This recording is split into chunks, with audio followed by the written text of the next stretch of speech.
seeing in it, so we're being recorded. How about that? But what you guys have been seeing in your respective communities. So we're going to discuss all that because it's important for us to exchange information to know what's going on, what's working for people, what's not working for people, what are some of the messages that we need to send around what's working, and streamline that to all communities.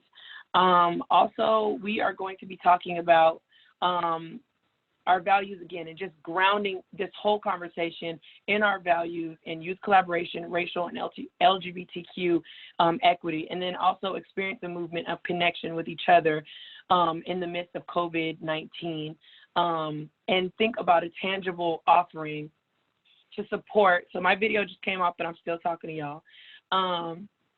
But a tangible offering in support of the community, okay? So we just want you guys to leave this call feeling more connected to the movement and also to one another. We also want to exchange and receive energy and support that acts as tangible resources for you guys' responses and also other people out there and their responses as well. And so hopefully you all are grounded in our objectives, and I feel like you guys are, because you wouldn't be on this call if you weren't. I mean, I just feel like it's a lot of people that are on this call that are the shit, and we're gonna make this happen. So the next thing that I want to do is move us into a polling question. So I asked if Margaret, if you wouldn't mind putting our polling up for everyone to fill out. Hi everybody, I'm back. But Margaret is getting ready to put up a poll for everyone to fill out. So the questions you'll see are, is this your first call with the Way Home America? And you'll have a single choice, yes or no. And then the second one is, what is your role in the movement? And there are multiple choices that you can click. So please look at the poll and please fill it out.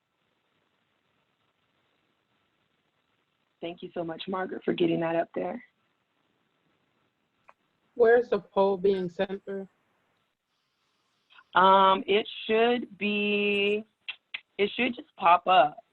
If y'all go to the bottom bar, where you see mute, stop video, etc. Hover over that bar and click on polls, and the poll will pop right up on your screen. Oh. So just go to the bottom of your screen, click on polls right next to the share button, and you should be able to click there. Yeah, what if we don't have that? I don't have polls on my I don't think you have that unless you're a host. It should have popped up on your screen. Has it not? Yeah.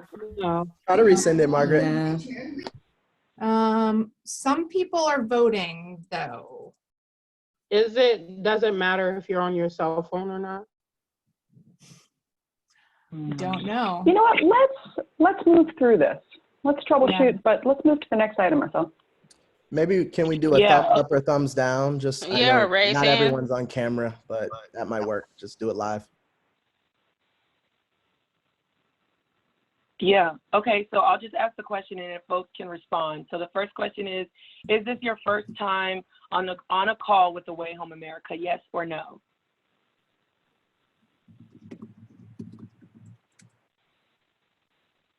So we're recording, so all of this will be in our recording.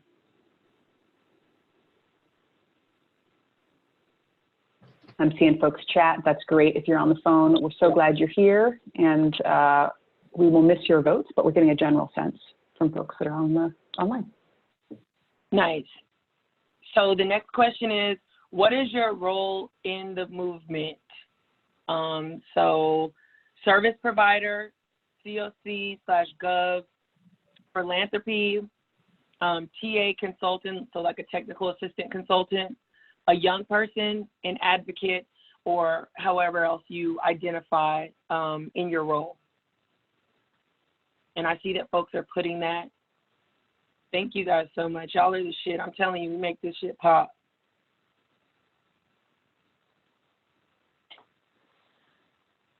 It's because you're the best host ever, Marcella. Say that again. I said it's because you're the best host ever. Thank you, boo. I try. Alrighty, so I want to move us on and introduce Caitlin S., who is a somatic practitioner in Seattle, Washington. Caitlin has supported the wonderful Grand Challenge faculty team in the past and has a history in youth homelessness work in Seattle. So I want to welcome you, Caitlin, and pass it over you to share. Cool. Thank you, Marcella. I'm Caitlin Song. I'm here on Duwamish territory here in Seattle. And thank you so much for having me. Yes, just as Marcella said, I've met some of you at the Grand Challenge. I see that there's many folks on this Zoom call. And it's really nice to be introduced to you as well. So today I'll be leading you through a centering practice before you all get into kind of the thinking, the organizing part of your meeting, and really just want to take an opportunity to ground us all in our bodies and in, as Marcella was saying, your collective values, right? This collective vision that you all are working towards in a time that there is a lot of intense pressure, right? So somatics really is about, it's a body-based healing practice, and it's an intentional change process or transformation process that is both about individual and collective healing, right? So embodiment inside of somatics, right? Embodiment transformation, that means that we behave and act in alignment with our values and what we care about and what we long for, even under intense pressure, like in a moment right now, right? So really what that means is that we want to have all of ourselves online, right? The thinking part of ourselves, right? Our brain, our heart, our body, our spirit, all of us gets to be whole, all of us gets to be here. And I think that that's when we really make our most valuable contributions, right? Great. So I'm going to lead you through a centering practice, as I said. And really when we're doing this, you can be either seated or standing, whatever you prefer, right? So if you'd like to stand, you can stand. If you want to stay seated, that's great too. I really just want to encourage you when we center to really have your eyes open, right? Sometimes when we think about centering, maybe you've been to a yoga class or something like this before, or meditation, and our eyes are closed.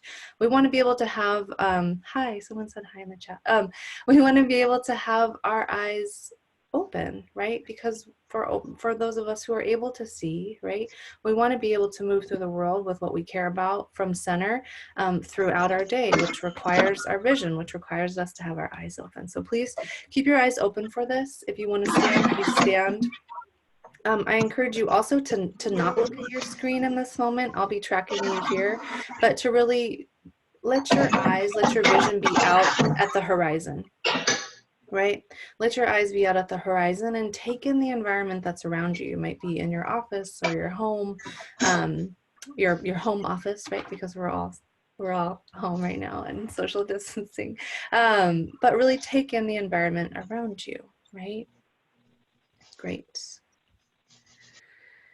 So then as we do this, right, the centering practice here is a really foundational practice. And there's a lot of reasons why we want to center, right? We center in our bodies to become more present, right? We want to be able to become more present to what's happening in real time.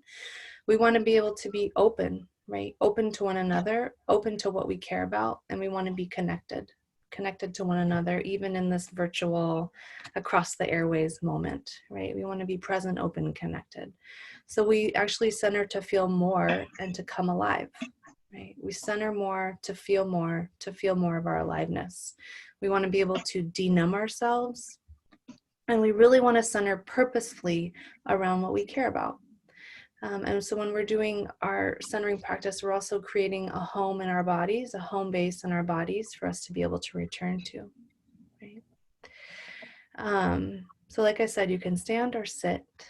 And then what I'll have you do, right, is as you're taking in your surroundings, right, just orienting to the room around you. And whether you're seated or standing, to have your feet about hip width distance apart.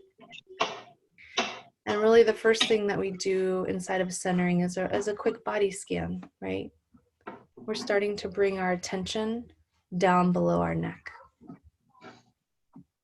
Down below our neck, right? This is the whole rest of our body. So starting by noticing your breath, right? We spend a lot of times in our brain, especially in this moment where there's a lot of anxiety. So really, there's a lot of thinking about what do we need to do, what's changing, what's shifting every day, and we want to bring ourselves into our sensations. So dropping again below the neck, noticing your breath. And maybe taking a couple of deeper breaths here. Really just letting your own breath find its way down to your feet. And when you're at your feet, really noticing the connection that you have to the earth. Allowing yourself to feel the soles of your feet and knowing that the ground is holding you. You can feel your sit bones, right? You can feel the weight in your seat or the weight in your feet, right? And really dropping into sensation and asking what's there, right? What's the quality of your felt sense right now? And we're always checking sensations in 3 different ways, right? We're noticing temperature, right? Like, can you feel warmth or coolness on your skin? There might be a difference between the surface of your skin and maybe deeper inside your core temperature that you notice. And then we're also feeling for our own aliveness, right? Our own aliveness is, can you feel your heartbeat, right? Can you feel your breath and your heartbeat and your lungs moving? Or maybe your diaphragm. And because each of us are organic beings, there's a lot moving in us all the time, right? Our digestive organs, there might be twitching, there might be tingling, there might be humming. So just feeling for where you can feel those sensations of temperature, pressure, movement, or any places where there's more stillness or where there's more quiet in your body. Places that might feel more spacious or open, or your muscles feel more relaxed, or maybe they're tight or contracted, right? And we do this body scan inside of sensation just so that we can drop into the present moment and our sensations, right? Because our sensations only happen in present time. And then when we get centered like this, we get present and deeply connected to ourselves and open to connection with other people, right? Good. So when we center, I'm going to center you all in 4 different dimensions, right? So we're going to start with the first, which is, really feeling for your own belly button, right? So feeling for the center of your body, the center of your gravity, which is around your belly button. So you can go ahead and place a hand there if you'd like to, just like right, maybe a couple inches below your belly button. And this is our literal center of gravity, right? This is a place that we want to build inside of ourselves as a home base that we can keep coming back to over and over again. So just taking a moment to breathe here into your hand and feel your own center of gravity. Bring your breath or your energy or your attention here. And the first dimension that we'll center into is our length, right? So from this center of gravity where your hand is, whether you're seated or you're standing, I want you to relax down towards the ground, right? So you might feel your sit bones on your seat or the weight of yourself in your chair. Or if you're standing, really feeling yourself drop some weight down into your feet. And there's this just sense that you can relax down into gravity, right? That gravity has got you. There's a gravitational force of the earth that holds each and every one of us all at the same time. And we don't have to fight against it. We can actually relax into it. We can relax into being held. And even as we're relaxing down from center, we want to extend up through our spines, right? So up through your vertebrae, stacking one on top of the other, through the top of your head, getting taller, longer, right? So from earth to sky, really feeling your dignity here, right? Dignity meaning your own inherent sense of worthiness, right? You don't have to do or prove to be worthy. And we center into our length, we're centering into our dignity, right? Because we are all deserving of respect. The people that you're centering in this call, right? Can we bring in their dignity, their unwavering worthiness? right? So right now there's so many mutual aid projects, all of the organizing and projects that you all are working on, and we want to feel the dignity of all beings, of all life. And when we feel our dignity, we get to invite others into theirs. So really feeling your length here, right? And then from here, we want to start getting wider, right? We get longer, we want to get wider. And you might start by just taking in your peripheral vision, right? So letting your gaze, letting your eyes become a little softer and wider so that you can take in more on either side of you. And when we have a wide, relaxed gaze, it helps us to be in this moment and not sort of narrowing our focus, right? We want to get wider, softer, more open, and let the rest of your body cue off of that gaze, that vision. So here we can relax across our cheekbones to our ears, relaxing across our shoulders or our chest here, taking a breath into your ribs and your hips, and feeling for the width of your legs, right? The space in between your legs, feeling the width there. And in width, the idea is that we have a midline, but that if we can, we want to expand all the way out to our edges, right? We want to be as wide as we actually are. We don't want to shrink or narrow ourselves. We want to be as wide as our bodies actually are. And when we get wider, right, then we're in the plane of connection, right?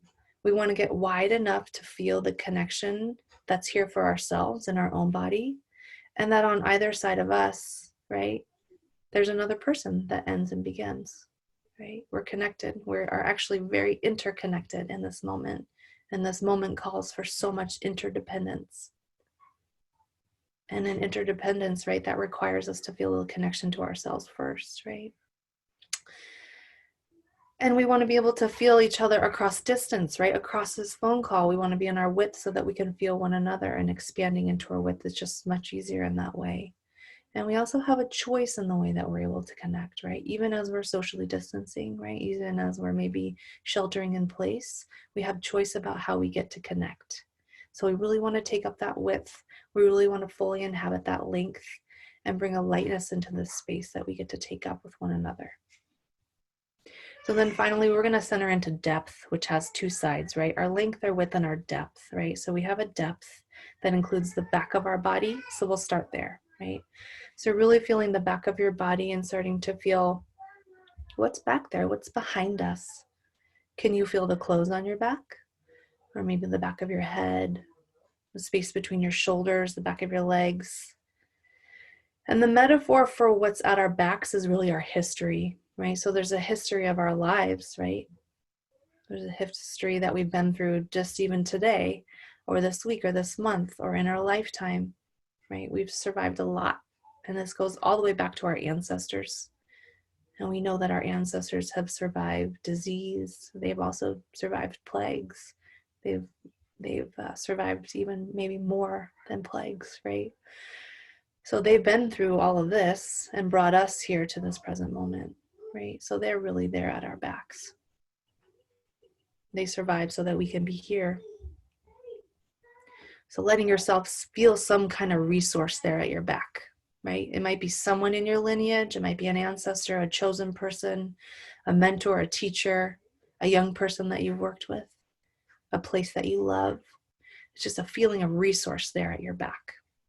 And then also you can relax into that as well. You don't have to fight that. You can relax into that history, that resource. And then even as we keep some energy and attention at your back, letting some of that aliveness come forward through you, through your body, right? So really feeling the interior of yourself. So you might start by feeling the back of your heart to the front of your heart, or the back of your diaphragm to the front of your diaphragm. And as you do that, just starting to bring some attention, some awareness to the front plane of your body, right? Your nose, your chest, your toes, your knees. And on this side of depth, we're really orienting towards that there's a future here. There's a future in front of us. There's a future that's uncertain, for sure. Things are changing every day, and we want to stay in this moment. We have to take everything moment by moment. So in this moment, we have the past at our back, we have the future in front of us, and we're right here. We actually get to be right here as we look towards our future. And we're balanced here, right, between our history and our future. And we don't want to lean too far back into our past, and we don't want to anxiously lean forward into the future, right? Can we allow the future to come towards us with our intention, with our values, that we're ready for that, right? Good. So length with depth. And then finally, we want to feel for what we care about, what you care about. So again, you can place that hand right back at your center, and then maybe I encourage you to put a hand at your heart here. And then taking a moment to breathe into your hand and just kind of feeling for what's something that you want to orient around in this time of uncertainty, in your time on this phone call. What are the values that you want to make sure that you hold dear? Like if you leave this call knowing that you left your values here, what would that value be? And letting that answer come from the body up. Good. Good. And then go ahead and bring your attention back to one another. And then we traditionally, after we do a centering practice, we do a mood check, but I'm seeing there's like over 200 of you on this call. So what I'm going to ask you to do is just in the chat box, I want you to drop in a couple words about what your mood is, how you're feeling, right? How are you doing? What was that like for you? Or just your mood, right? So how are you in this moment? Go ahead and drop that into the chat box. There's so many of you on this call. Chill, hungry, light, present, open, focused, in love, calm. Okay, cool. Thank you all. And then if you want to, whatever that intention was that you brought, you're saying, you know what, this moment is uncertain. We're here for a reason, that we have a purpose to be on this call. And if there's one or two words that captures that value, that purpose, that vision for you, go ahead and put it in your name tag up there, where your names and pronouns are. And that's all from me. Yeah, thank you so much for having me on this call, and thank you so much for the work that you all do. And I'm keeping you all close, and I hope to see you all again sometime in the future. Okay. Megan has my contact info if anybody has any questions or any follow-up. But thank you so much. I'm gonna let you all get to your meeting. Okay. Thank you so much. You're so welcome. It was really good having you. Take care, everybody. Alrighty, everyone.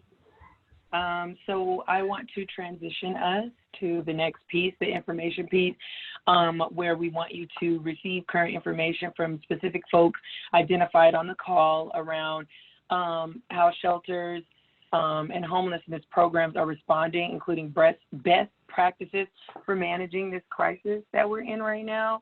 And so we have folks from CDC. We also have folks from HUD. And they're going to be sharing just current information around the federal responses, including the stimulus package, and also it'll be grounded in our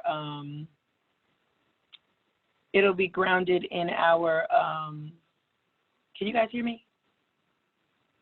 Okay, good. Grounded in our values of youth collaboration, racial and LGBTQ equity. So I know that everybody's overwhelmed right now with some of the statements and information that have already been coming out. And so our aim is to get the most up-to-date minute-to-minute information to you guys and move forward to discussion. So please ask your questions in the chat as we're going on. And the first person that I would like to introduce is Fran. So Fran, if you'd like to get on and share your piece about the most current information regarding shelters and homelessness for young people.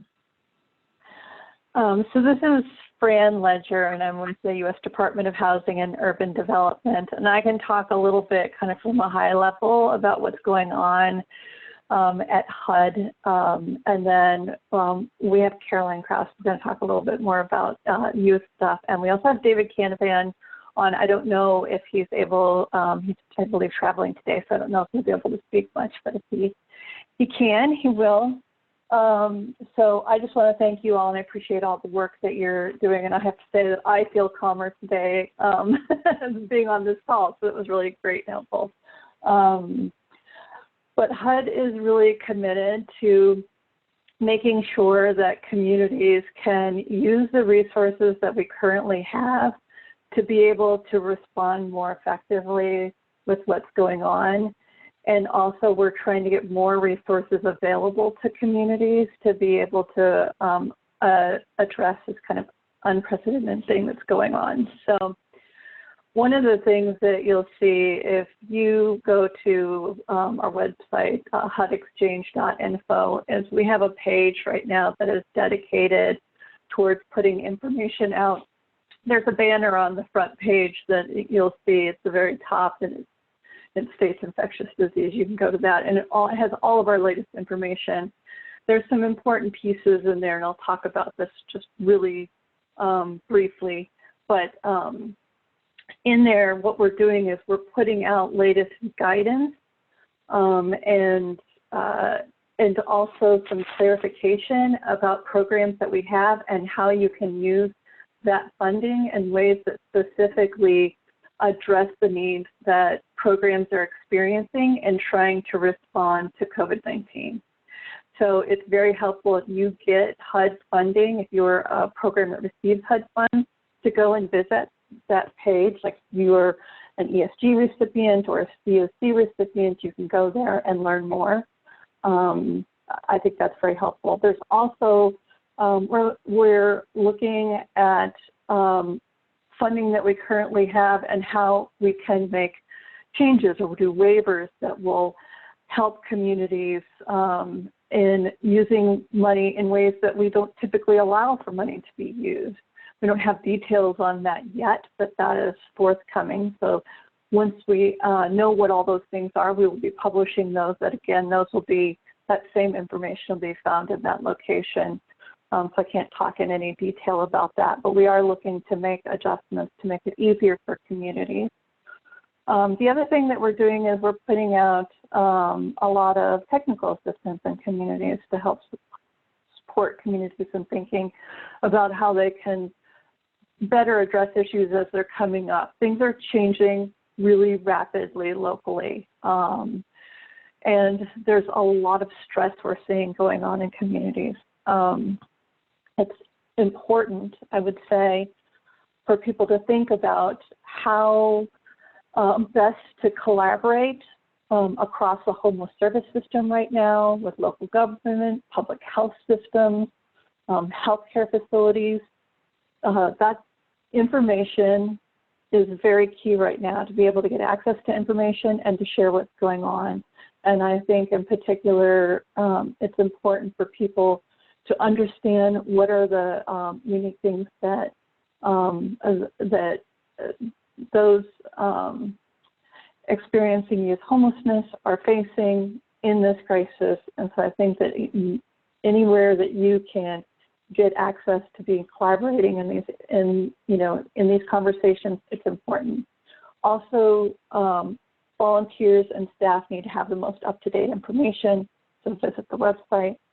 And then I think the last kind of key piece, and we experienced this on the call today, is kind of understanding what we need to do to both take care of ourselves. We started the call off with that in the chat, like what are we doing to take care of ourselves, and also understanding how do we help our young people, what's going on with COVID-19, how do we identify what are the health risks, what are the things that are indicators for infectious disease, and how do we help educate people on what those are so we can take the right actions and help folks. So that's kind of the high level, and I'm going to pass it off to Caroline and David if he's available. Thank you so much.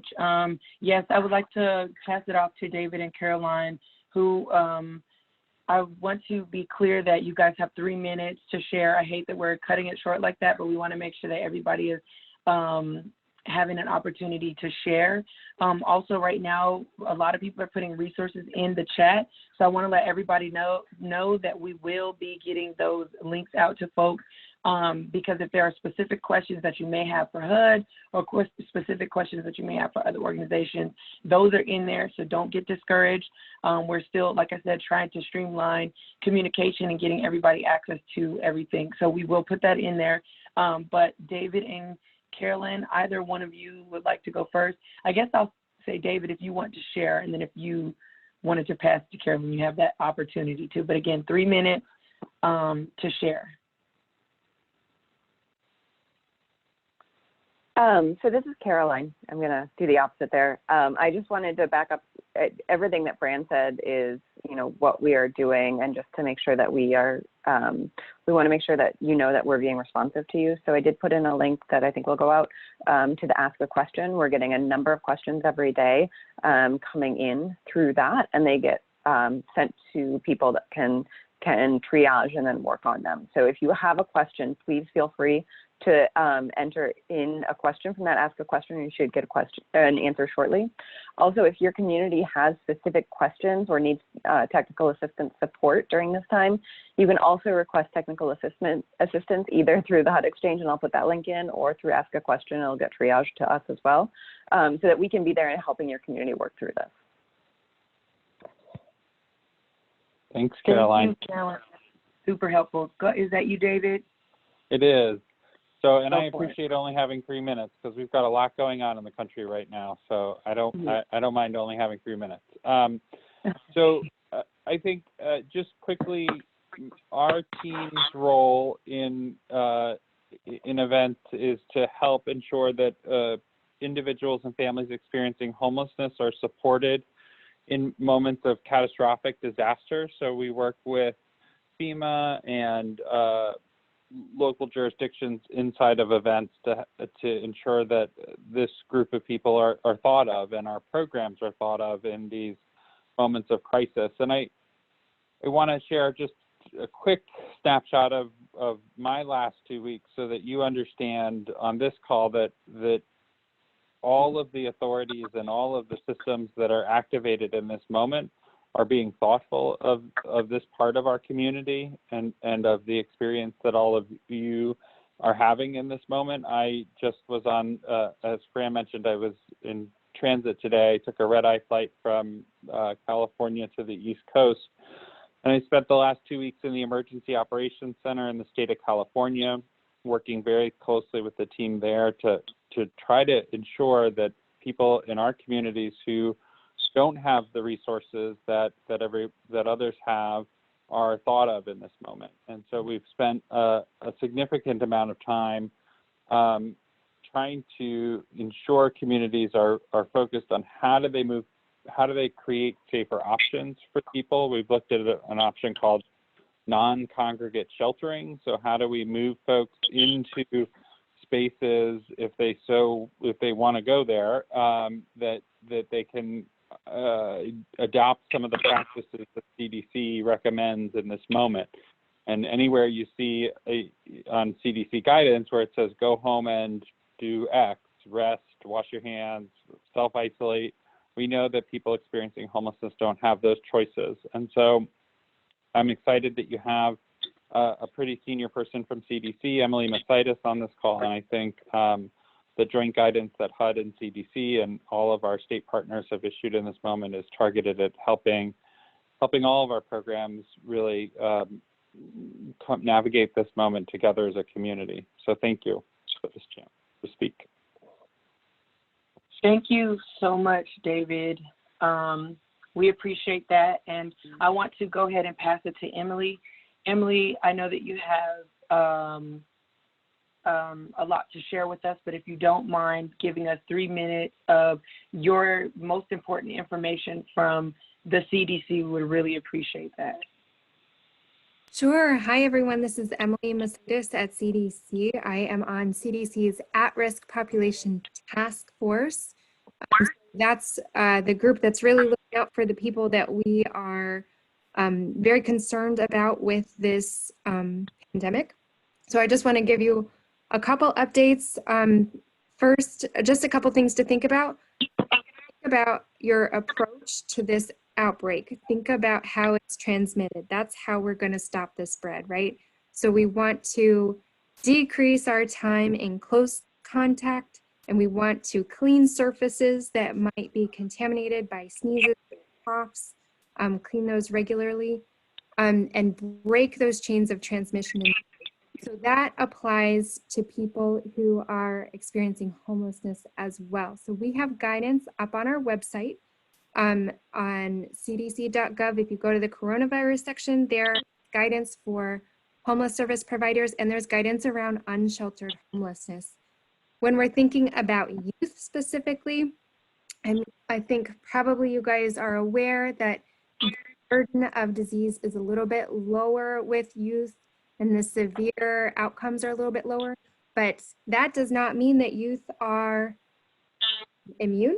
They're not immune. They can still get sick. They can still get severe disease, even though it's lower proportions than people who are older.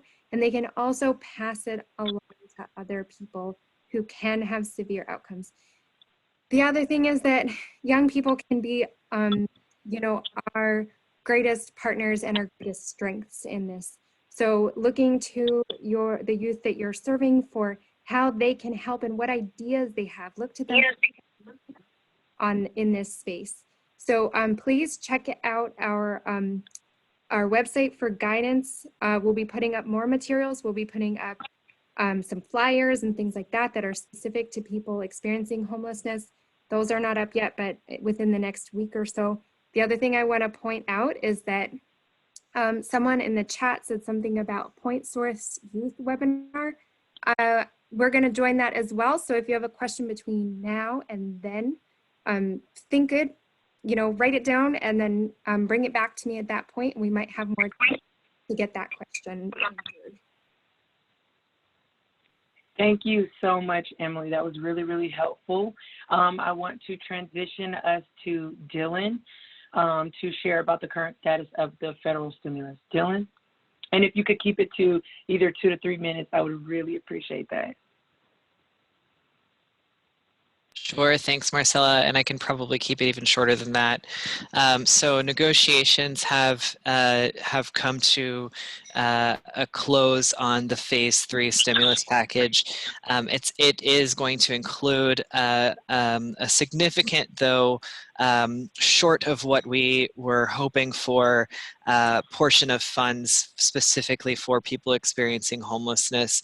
Some things that we'd asked for that did not make it in that are going to be critical for us to start doing advocacy around pretty much right now are for some of the funds to be earmarked specifically for youth and young adults. So $4 billion was set aside from the emergency solutions grants to make it through in this package. However, the 11% reservation that we'd asked for youth and young adults inside of that did not make it in. So likely we'll be asking for additional funds for youth and young adults. There are also some youth-specific policy interventions that are pretty critical right now that we're going to be pushing for. Those include an immediate cessation of aging out of foster care so that we're not needlessly forcing young people into transitions right now in this crisis. There are also some resources that we're hoping for in terms of our RHY providers who were given $25 million in this Phase 3 package which is about 10% of what we were asking for. We were asking for 250 million, and we know that 25 is not going to go far enough. So we're going to keep working on those things. I feel like that's those are the critical high-level points here, but sort of keep your eyes open for further analysis in the coming days in terms of what is included and recommendations that folks might have in terms of how we can stretch these dollars and make sure that youth and young adults are getting what they need. Thank you so much, Dylan. That's super, super helpful. Really appreciate you sharing that with us. If I could now transition to Mark to give us a 2 to 3 minute, I guess, guidance around racial, like just grounding our values again, just like tangible things that folks can do. Mark, you're up. Hey, team. So this is Mark Jones, ED at National Innovation Service, they, them, theirs pronouns. I want to talk briefly about how we continue to drive forward on equity-based approaches, even in this time of crisis. And frankly, right, I think, and I hope that most folks on the call recognize that it is in fact in times of crisis that equity-based approaches become critical, right? When we don't approach things with equity, we get Katrina, we get Puerto Rico. We don't want that, and we don't have to do that. That is not required, that is a choice, and we can make different choices. So the first thing that I want to encourage everyone to do is start breaking out your data by demographics now. We don't actually have good data on who is being, which communities are being most impacted. We don't have good data on which communities have higher burn rates, have higher hospitalization rates. We just get aggregate data right now, which is not helping us target for equity-based decision-making. So to the extent that you are seeing higher rates of infection, higher rates of folks needing, coming in, right? Now is the time to start looking at that data broken out by demographics. The second thing that I would say is that we also must continue to focus on housing. As we transition our shelter models to non-congregate, as we think about what it means, right, to be doing this work for a significant amount of time, right? All the models show that we will likely be responding to COVID-19 for at least 18 months. There is a pressure, right, to continue to focus on crisis response as where everything happens. But if we don't continue to focus on long-term solutions, if we don't hold that ground, then we actually could backslide on the advances in equity that we've made. So I just want to, I know it feels obvious and it feels intuitive, but as we start making faster and faster decisions, it will not. And the third thing that I want to emphasize very briefly is just that we need to continue to hold broad tables, right? We need to continue to ensure that our YABs are at the table. We need to continue to make sure that we have demographically representative tables, right? So that we're seeing that trans folks and non-cis folks and Black, Latinx folks, right, are represented at the tables. Oftentimes, particularly in times of emergency management, the mantra is that the faster the decision is, the better, because speed saves lives. In fact, in emergency management, right, perfection is actually the enemy. Perfection makes you slow, and perfection gets people killed. However, right, oftentimes people will then say, well, how could we make equitable decisions if we're also moving quickly? In some ways, that's correct, right? Equity takes more time. But if we look around our tables and everyone making those decisions is white, everyone making those decisions is cis, that is not poor decision-making as a product of speed. That is poor decision-making as a product of who we have brought to the table in a time of crisis. So I really want to encourage people to go back and audit those rooms and make those changes if they're necessary today.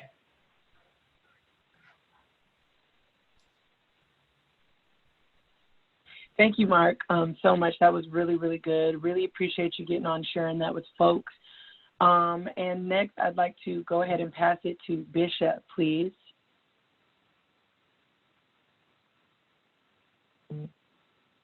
Hey guys, this is Bishop and Marcella. Hey. We can hear you, Bishop. Can you hear me? Good. Mm-hmm. Okay.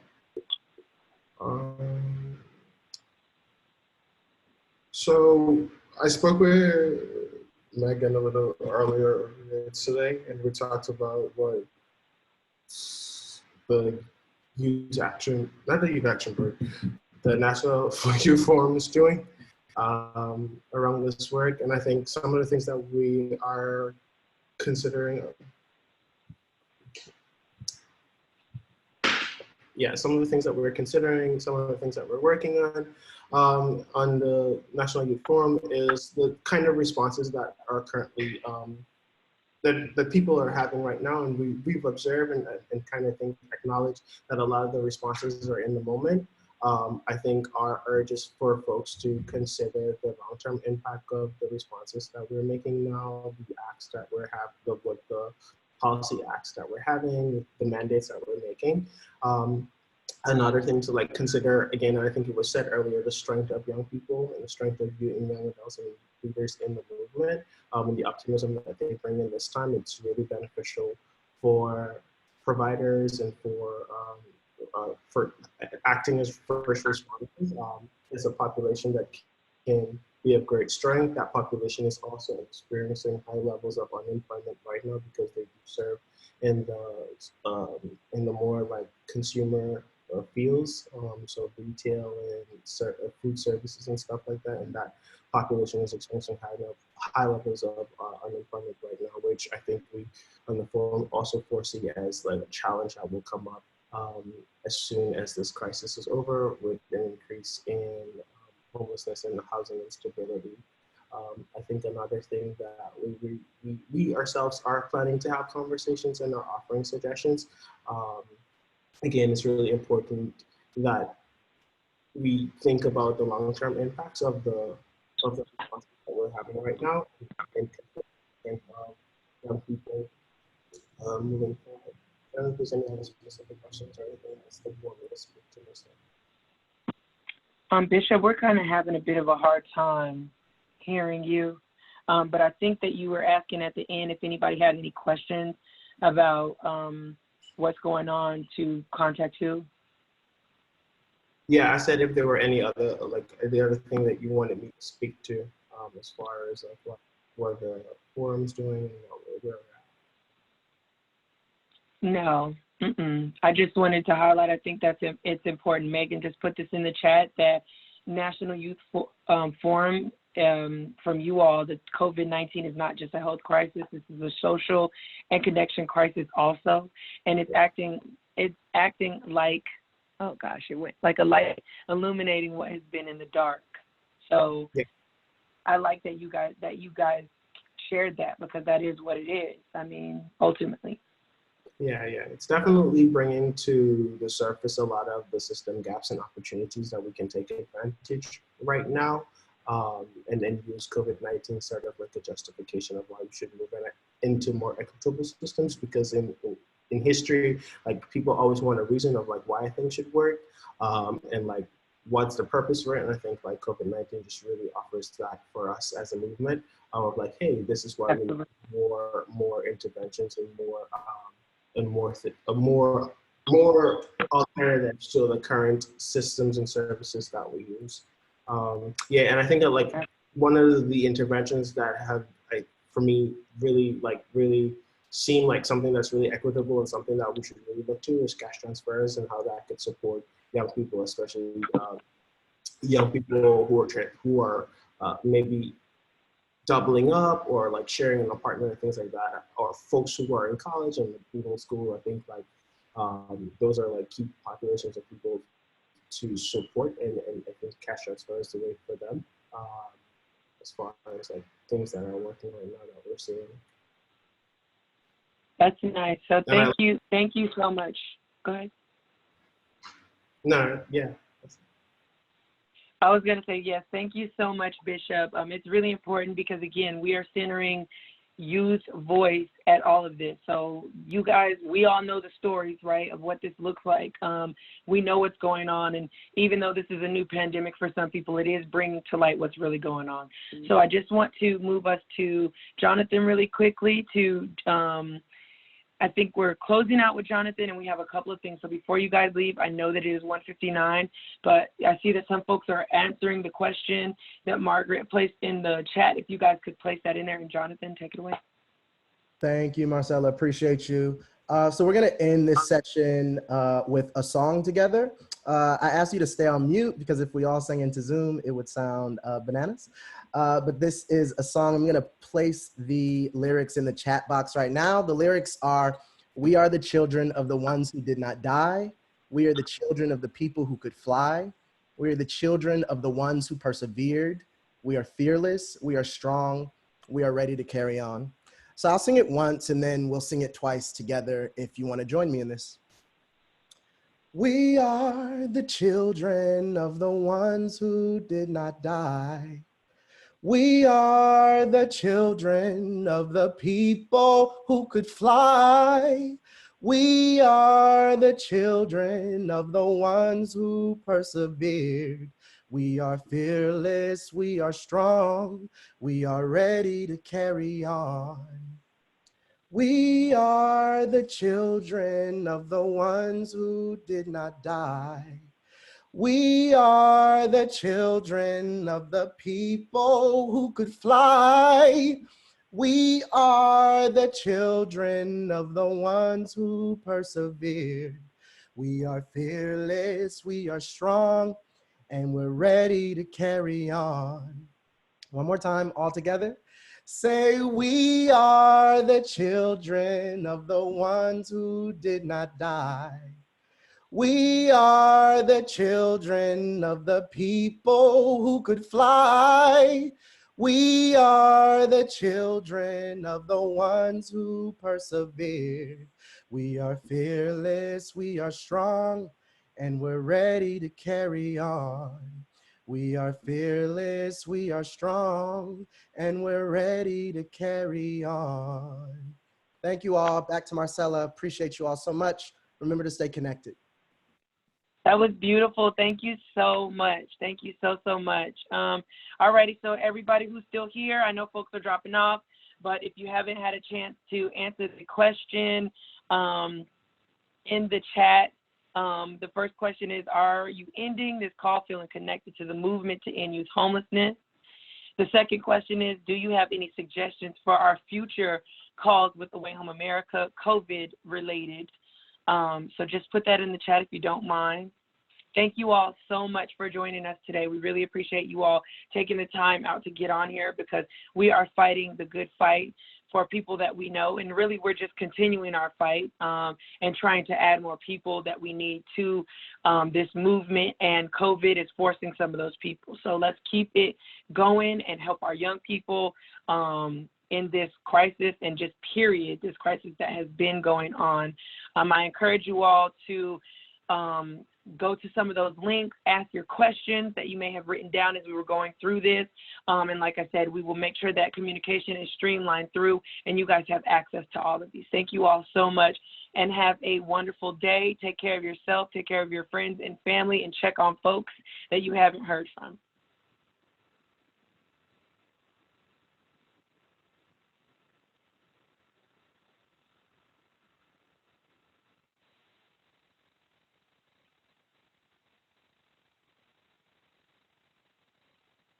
Thank you all.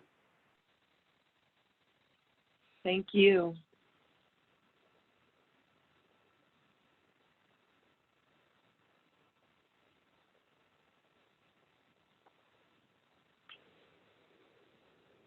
Yeah, let's leave this up a little bit as folks are sharing their chat, but Marcella, you killed it.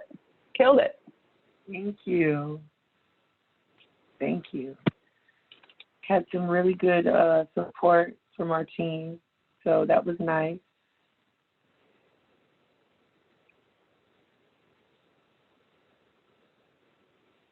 Maybe, Margaret, what do you think? Leave it open another minute, just as folks are getting to the chat. Let's just sort of like how, you know, with when you're making popcorn, you don't want to take it out before it all stops popping, and you want to wait till it slows down. That's what I'm watching the chat box for. Right. I was looking at that too, like those numbers are just floating down. Lizzie, did you get, were you able to follow along enough to do notes? I'm so excited to see what you come up with. Yeah, I think I'm gonna need to watch the recording to see more about what was talked about from HUD and CDC. But other than that, it was good. Rad. Thank you so much for being willing to hop in. And Oh, of course. Thank you for having me.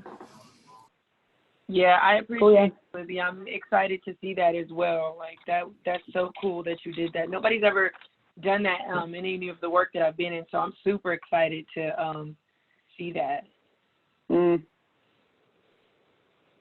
Little what do you think, Saul? preview. Should we? Oh yeah, see. Oh,